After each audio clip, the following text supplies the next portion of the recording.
Watching morning with फ़िज़ा। नाजरीन, आज हम थायराइड के बारे में बात करेंगे। अगर कोई ऐसे पेशेंट आपको लगता है या फिर अगर कोई इस मसाइल से गुजर रहे हैं तो आप हमें कॉल कर सकते हैं, पूछ सकते हैं, क्योंकि आज हमारे पास डॉक्टर शाहिद फारूक हैं, जनरल सर्जन है, जो हमें बताएंगे कि थायराइड की बीमारी होती क्यों है और इसकी क्या वजूहात होती हैं।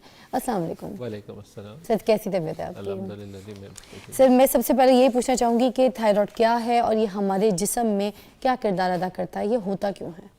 थायराइड एक्चुअली फिज़ा एक नॉर्मल ग्लैंड है जो अल्लाह मियां ने आपके जिस्म का हिस्सा बनाया है और ये गर्दन में सामने इस जगह पे मौजूद होता है। अगर हम इससे देखें तो ये बटरफ्लाई या तितली की शक्ल का होता है और ये आपकी बॉडी के सारे फंक्शंस को कंट्रोल करता है। मतलब एक और किसी के चीज़ को कम करना, सोना, आपका वज़न का बढ़ना या ना बढ़ना, उसमें भी एक बड़ा इम्पॉर्टेंट रोल प्ले करता है। तो ये वाइटल आर्गन है जिसके बगैर आपकी बॉडी काम करना तकरीबन कम कर देती है या फिर आहिस्ता आहिस्ता छोड़ जाती है। तो इसलिए इसका नॉर्मल हालत में फ़ंक्शन करना बेहद ज़रूरी है।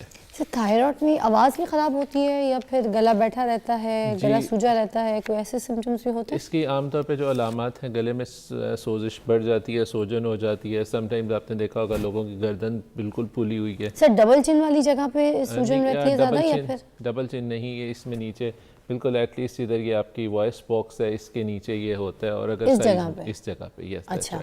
और जब इसमें फिर ये बड़ा हो जाता है तो फिर ये it can take any shape, किसी भी तरह बड़ा हो, जिधर जिधर इसको कम आसानी से जा सकता है वो चला जाता है। सर, थायराइड का हमारे जिस्म में काम क्या है? हमारे जिस्म के कौन कौन से ऐसे फंक्शंस हैं, कौन से ऑर्गन्स हैं जिनको ये कंट्रोल करता है? तो बेसिकली अगर आप देखा जाए तो ये आपका मेटाबॉलिक रेट कंट्रोल करता है सबसे पहले, और ये आपके दिमाग को भी कंट्रोल करता है। आपकी जिस तरह आप मेंटली शार्प हैं, ब्रिस्क हैं, इसको भी कंट्रोल करता है।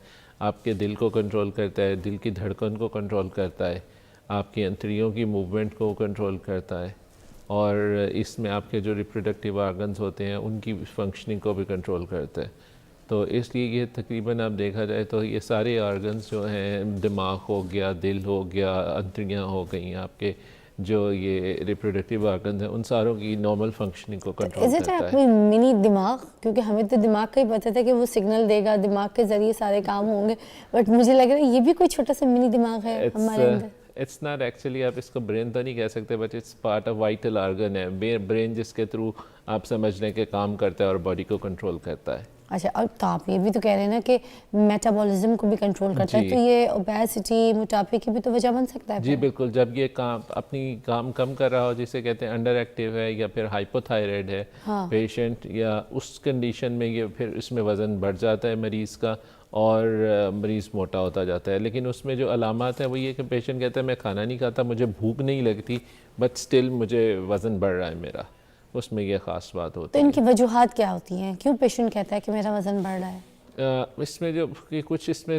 वजूहात जो है, इसमें सबसे इम्पॉर्टेंट है वो आयोडीन की कमी है। जैसे गवर्नमेंट ने आयोडीन वाला या हांडी वाला नमक का इस्तेमाल करें तो वो इस्तेमाल करना चाहिए, जिससे ये इसकी डाइटरी जो नॉर्मल ग़िज़ाई ज़रूरत है वो पूरी होती रहती है।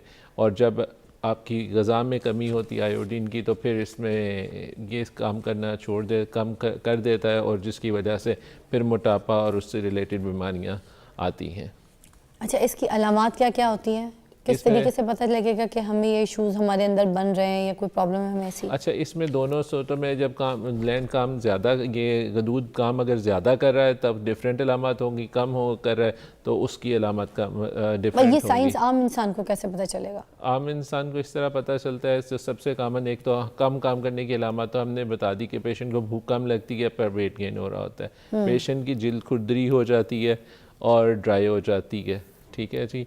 और पिंडलियों पे ख़ास तौर पे घुटने के नीचे जो है वो सोजिश ज़्यादा हो जाती है, स्किन ख़राब हो जाती है, और पेशेंट सोता ज़्यादा है।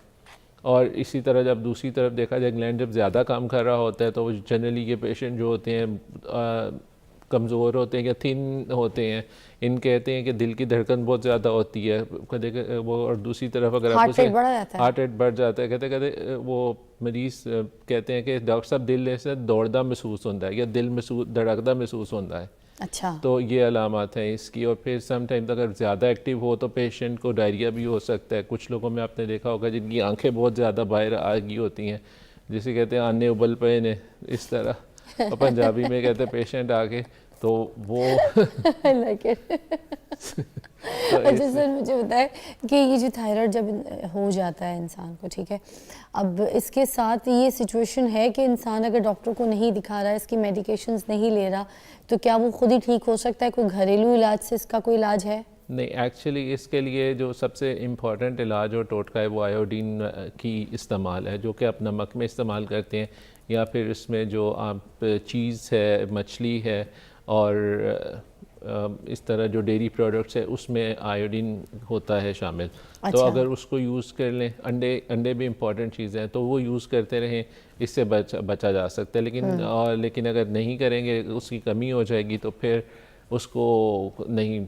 अब एक इंसान को थायराइड का मसला हो गया है, ठीक है, अगर वो ये सारी चीज़ इस्तेमाल करता है, अंडे, मछली, आयोडीन वाला नमक, ऑल दैट चीज़, तो अब क्या इसके बाद वो ये खुद रिकवर हो सकता है इन चीज़ों के खाने के बाद? जी नहीं, इससे नहीं हो, इससे प्रिवेंट किया जा सकता है इसका काम करना या बीमार होना, लेकिन जब ये एक दफ़ा तकलीफ़ हो जाती है फिर इसका इलाज चाहिए होता है। चाहे वो मेडिकल इलाज करें, और मेडिकल इलाज अगर कामयाब नहीं हो रहा तो फिर सम टाइम सर्जरी की तरफ भी जाना पड़ता है हमें। अच्छा, तो ये मेडिकल इलाज के कितने टाइम का पीरियड होता है, कितने टाइम की ट्रीटमेंट है इसकी? उसमें तकरीबन हम ये कहते हैं अगर ग्लैंड ज़्यादा काम करे, जिसे हाइपरथायराइडिज्म कहते हैं, और उसकी तकरीबन उसको मेडिकल ट्रीटमेंट दे 2 साल के लिए मेडिकल ट्रीटमेंट अगर आपने रेगुलर ली है, जिसमें आपने कोई नागा नहीं किया और ठीक नहीं हो रहा, तो फिर patient is a candidate for surgery. अच्छा, और वो सर्जरी जो है वो इज इट सेफ या फिर? यस, इन सेफ हैंड्स या expert hand the surgery is very. तो सर्जरी में करते क्या है? सर्जरी में इसमें आप जिस तरह आप यूँ समझ लीजिए, जैसे अपने गर्दन में इंसिजन लगाते हैं और उसमें आप ग्लैंड को निकाल देते हैं। लेकिन इसमें जो इम्पॉर्टेंट चीज़ है, जो काफ़ी सारे लोग उससे परेशान भी होते हैं, अक्सर लोग को डरा भी दिया जाता है कि आवाज़ ख़राब हो जाएगी और इस तरह के मसाइल। हाँ, अगर इन एक्सपीरियंस हैंड में सर्जरी हो तो फिर डेफिनेटली ये बहुत ख़तरनाक है। लेकिन अगर ये ग्लैंड्स को आप लोग छेड़ते हैं बेसिकली, हाँ, ये है ना, नॉर्मल। तो अगर ग्लैंड्स जैसे यहाँ इस जगह के ग्लैंड्स होते हैं उनको निकाल दिया जाए, तो फिर मुंह में स्लाइवा जो है, जो थूक है, वो कैसे प्रोड्यूस होगी, वो कैसे बनेगी? मुझे ये भी थोड़ा सा समझा दीजिएगा, क्योंकि मे भी लोगों को भी ये बात दिमाग में आती है, और मुझे तो अभी आई है कि अगर ग्लैंड्स टच करेंगे तो यहाँ पे जो ग्लैंड्स होते हैं हमारे इस जगह के, ये वाले और ये सारे, इसका मुझे कंफर्म नहीं है, मगर ये ग्लैंड्स तो स्लाइवा प्रोड्यूस करते हैं। बिल्कुल ठीक है। तो फिर क्या होगा अगर जब सर्जरी होगी, तो वो थूक वगैरह बनेगी मुंह में, प्रोड्यूस हाँ होगी? जी, एक्चुअली हमारा ये जो फोकस है ना, ये थायराइड ग्लैंड है, जिसका स्लाइवा प्रोडक्शन में इसका कोई रोल नहीं है। अच्छा, ये ग्लैंड में नीचे होता है गर्दन में, जैसे मैंने वॉइस बॉक्स में कहा, या जिधर आपकी चेस्ट शुरू होती है, इन दोनों के वॉइस बॉक्स और उसके दरमियान में होता है। अच्छा। तो इसके जो अलामात और फंक्शंस हैं वो मैंने आपको पहले से बता दिए हैं। जो सलाइवा जिसे कहते हैं वो प्रोड्यूस होता है, या थूक जो प्रोड्यूस होती है, वो ग्लैंड्स हैं जो कानों के नीचे हैं, आपकी ये थोड़ी में दोनों साइडों पे हैं, आपके मुंह के अंदर हैं। There are many glands in this region में, हेड एंड नेक रीजन में, अच्छा, जो कि सलाइवा प्रोड्यूस करते हैं, और वो उसकी प्रॉब्लम नहीं होती। अच्छा, वो उसके साथ उसका कोई ताल्लुक नहीं होता। जी। अच्छा, मैंने सुना है जब थायराइड ज़्यादा एक्टिव हो जाए तो फिर इंसान वेट लॉस जो है उसकी तरफ चले जाता है, भूख बहुत लगती है, नींद भी नहीं आती, डायरिया का प्रॉब्लम भी रहता है, क्या ये सच है? जी बिल्कुल ऐसे ही है। बिल्कुल जब ग्लैंड काम कर रहा होता है तो बिल्कुल ऐसे ही होता है। आपने बिल्कुल ठीक सुना है। उससे डायरिया भी हो जाता है। अब उस डायरिया की अलामत ये होती है कि ये मेडिसिन से ठीक नहीं हो रहा होता, और पेशेंट को भूख भी बहुत ज़बरदस्त लग रही होती है।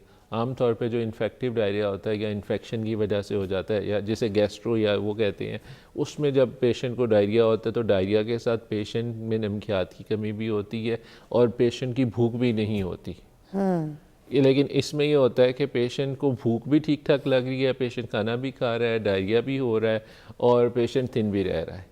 अच्छा, और पेशेंट एक्टिव भी ज़्यादा होगा, पेशेंट को गुस्सा भी ज़्यादा आएगा। मेल फीमेल दोनों में से किस में ज़्यादा पाए जाते हैं? ये बीमारी फीमेल्स में ज़्यादा होती है, तकरीबन 10 टाइम्स 10 गुना ज़्यादा फीमेल्स में कॉमन है। अच्छा, आपके पास कोई पेशेंट आता है तो इसके भी कोई स्टेजेस होते हैं, या फिर जिस सिंपली आप उसकी ये जब डायग्नोस करते हैं कि थायराइड का पेशेंट है तो आप उसको रेकमेंड कर देते हैं, आप पूछ लेते हैं कि दवाइयों पे आना है या सर्जरी करानी है, क्या प्रोसीजर होता है, क्या सिस्टम होता है? एक्चुअली इसमें इंडिकेशन तो है वो सर्जरी के ऊपर डिपेंड करता है। एक तो एज पे, सबसे कॉमन तो प्रॉब्लम सबसे पहले वालिदैन बच्चों में नोट करते हैं जिस वक्त बलूगत की ये उम्र को पहुँचते हैं, तो उस वक्त आयोडीन की अगर कमी हो तो फिर गर्दन में स्वेलिंग हो जाती है, जो कि बाज़ औक़ात सिर्फ सिंपल आयोडीन या थायरॉक्सिन जो उसके रिप्लेस करने से ठीक हो जाती है। अदरवाइज़ जैसे पेशेंट का ग्लैंड किसी ऐसे इलाके जिसमें आयोडीन की कमी है उधर से आ रहा है तो फिर पूरा ग्लैंड साइज़ बड़ा होगा, तो फिर आप उसके टेस्ट करके तशख़ीस करते हैं कि एक मसला प्रॉब्लम क्या है, ये सिर्फ ग्लैंड बड़ा हो रहा है, उसके अंदर और कोई छोटा जैसे रसोली तो नहीं बन गई, उसको तशख़ीस करने के बाद फिर उसके मुताबिक उसका इलाज किया जाता है। शाहिद फारूक साहब आप हमारे साथ हैं, थायराइड के ऊपर बात कर रहे हैं। हम लोग एक ब्रेक लेंगे, आपको दोबारा ज्वाइन करेंगे। Stay tuned.